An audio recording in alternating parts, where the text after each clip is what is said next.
Okay.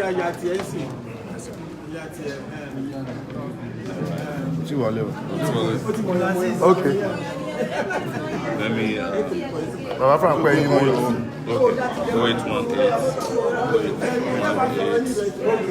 823 7529. How are you? Mr. All right. How's everything? Very good, very good. Okay. Mr. Sho, Yes. please, can you kindly share your thoughts with us about illicit flow of funds, cross-border corruption, and so on and so forth, given your many years of experience as a journalist? Yes. What is obvious is that the outflow of illicit financial resources out of Nigeria has not stopped.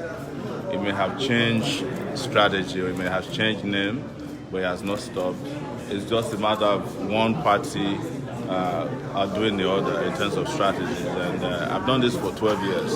So I know when money is moving, I know where money is hidden, and I know how these transactions are carried out. That was why I was saying right there that on the internet I've been a special counsel fighting corruption all by myself for the last 12 years. But what is obvious is that we haven't learned our lessons yet to understand that our solution is not going to come from the outside. Because even in those Western countries where people are talking about corruption, what they do is to prevent corruption from happening.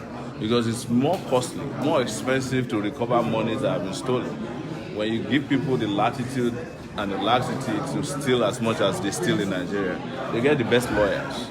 And it's not only here alone, they get the best lawyers in the US, they get them in the UK, they get them everywhere. So it doesn't stop. But if you want to put an end to our misery in terms of corruption of the scale that takes place on the international scene, you need to really find leaders, not only leaders who are not corrupt, but who understand how the financial system, the complex financial systems work around the world as to prevent this country from bleeding any further. That is what I'm saying. Thank you very much. But I would like to ask you again, given the fact that many people think there is a new government in place, would you say there have been some improvement in corruption? Do you refer to the government that has been around for 3 years as a new government? There's nothing new about them, and they haven't improved in fighting corruption.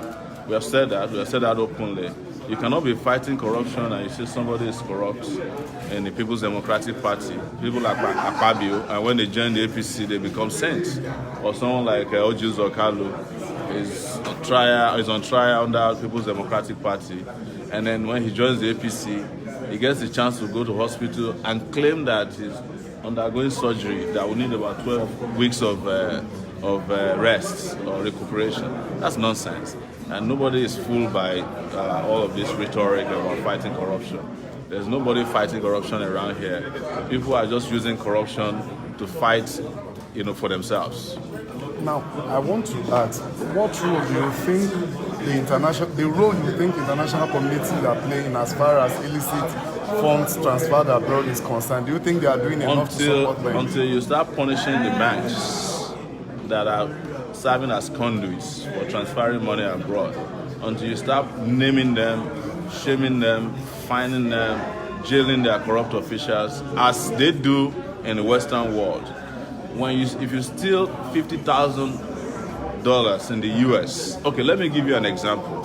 For Halliburton case of 180 million bribery that took place in Nigeria, the US made over $6 billion from fines imposed on these characters that were involved.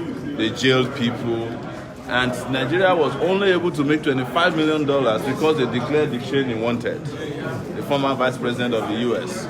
At the moment the money came, the lawyers hired by the federal government took the money away. Today you cannot explain what happened to the money that they got from Halliburton by just declaring Dick Cheney wanted. So that's what we are talking about. There are people here who don't even understand how the world is working, and who don't understand that you can actually use this crime that has been committed, if you do it very well, to fight against everybody that is involved, including international actors who have been involved, because there's a trail when money moves, the volume of money that's moved out of Nigeria, there's a paper trail for it. And we need also forensic investigators at home. But the point I'm making is that you have to close the tap. Until you close the tap, you probably will be wasting your resources running after monies that had been stolen already. And another thing is the hypocrisy about how we recover money. Abacha is dead. We are after every penny he stole. Babangida is still around. You go and work, you go and visit him whenever you want to run for office. Oba Obasanjo is still around. All the thieves who are still alive, you are not doing anything about them. But you are going after the one who died. And that means if we had tried to recover from the ones alive, probably would have recovered even more money from them than we recover from the guy who died some almost 20 years ago. On the final note, sir, I just want to ask, now you're a presidential candidate. Yes. What will you do differently when you get to power, as far as corruption is concerned? You know, I'm surrounded by all these APC people here. If I reveal my strategies, they will steal it. But honestly, the most important thing is to prevent people from stealing, and we know how to do it. And a lot of ways to do it includes, digitalizing how we carry out transactions.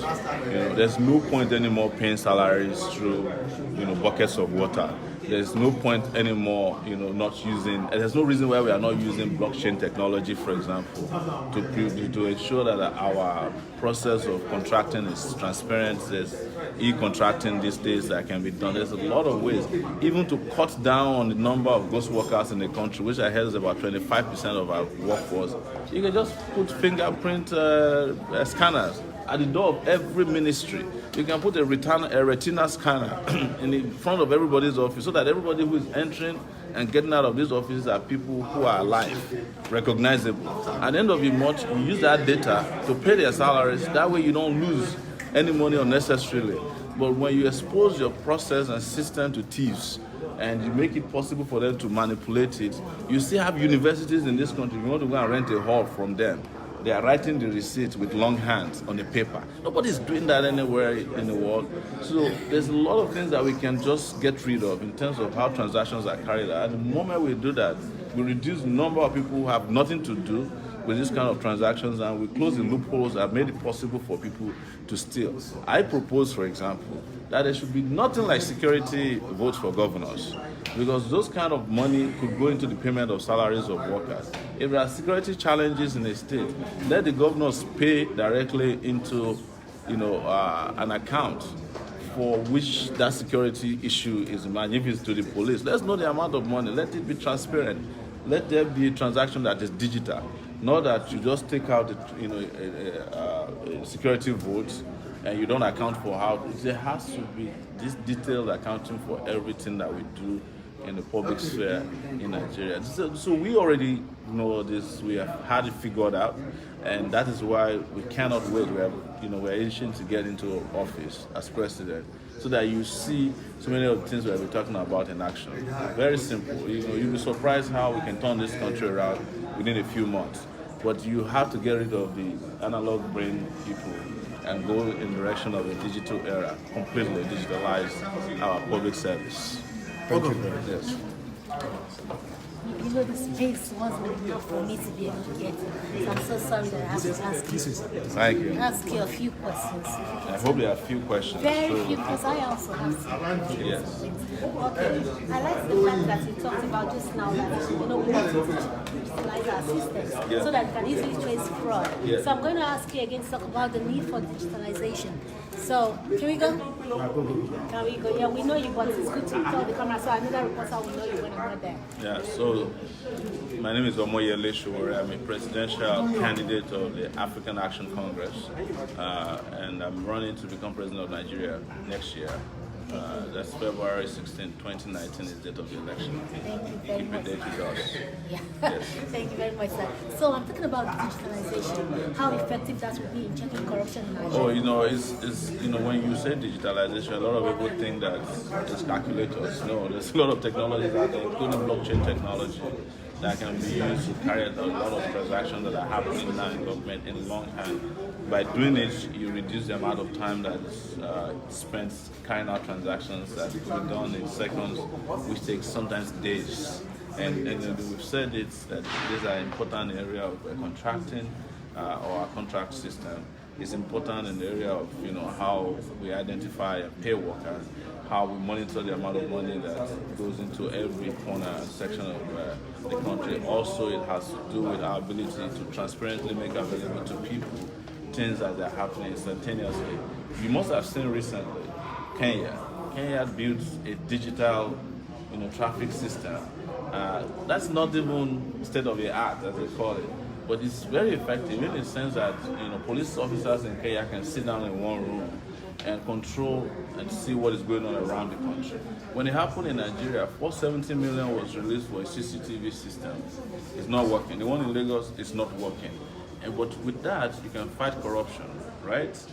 Of police officers collecting bribes, because it can be filmed.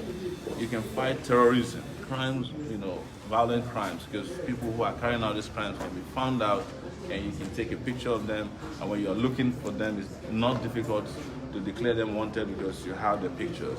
And that will reduce crime in general, reduce corruption, it will reduce the amount of time wasted for police officers to investigate cases. It will reduce the amount of officers you put out there also who are hard coding policing, as I like to call it. So that's what I mean. But you look at the area of contracting, for example, even the way we do our population census, the way we calculate how much we spend, our budgeting process. Once these things are front loaded into a digital system, it's very easy to find out what things and what things we need to repeat and what we don't need to repeat.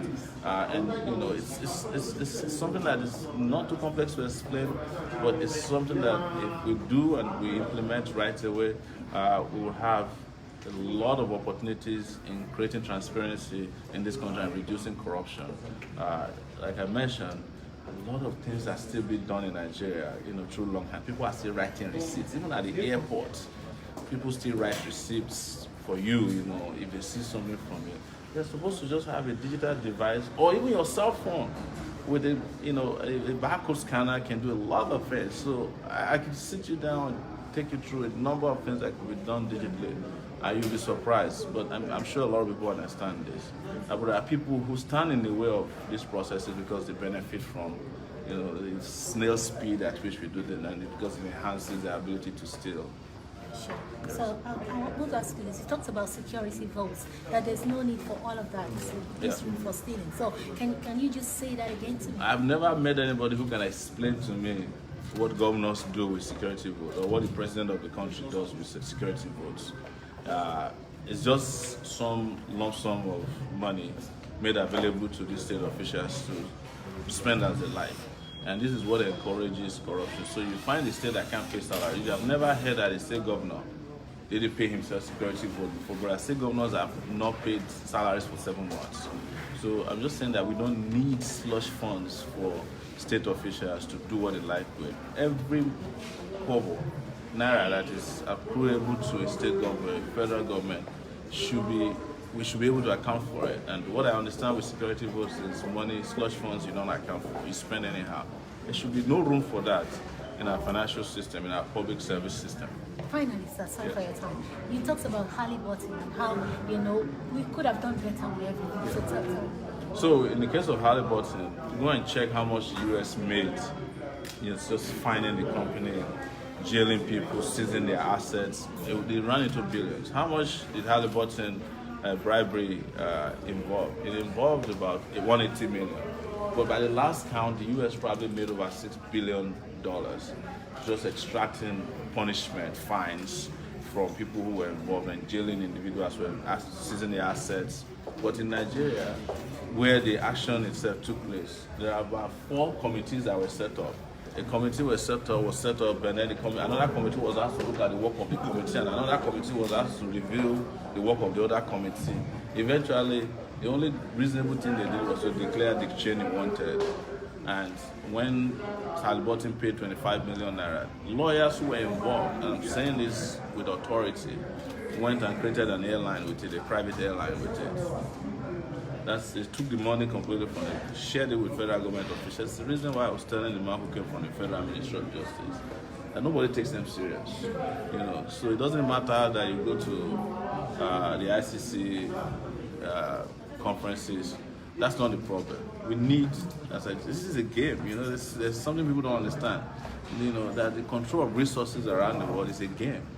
If you want to control your resources, you put in your best team in place to make sure that they favor you. Otherwise, the people on the other side of it, they are very adept at doing it. They will cheat you out of it. You have nothing left, and they will still be pointing the fingers at you that you are the one who is corrupt, whereas they are the ones who are making the biggest form of corruption possible. Thank you very much. Thank you so much. I appreciate it. Thank you. How are you?